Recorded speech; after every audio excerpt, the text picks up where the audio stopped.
QuickDraw allows you to easily create and edit rectangular and L-shaped rooms. When starting the command, a special cursor appears, indicating the location of the walls that will be placed. You can either left-click to specify start and endpoint, or use the Tab key to switch between dynamic dimensions. You can change the room height and wall and slab thickness using the command line.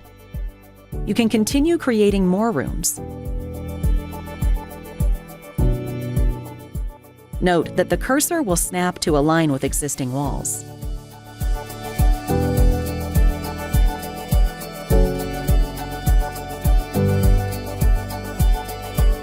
Editing existing rooms is possible as well.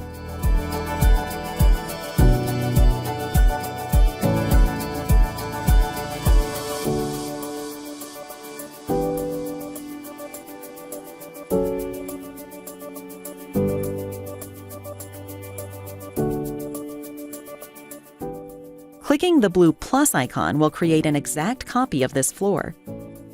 After exiting the command, all entities will be classified and spatial locations will be assigned.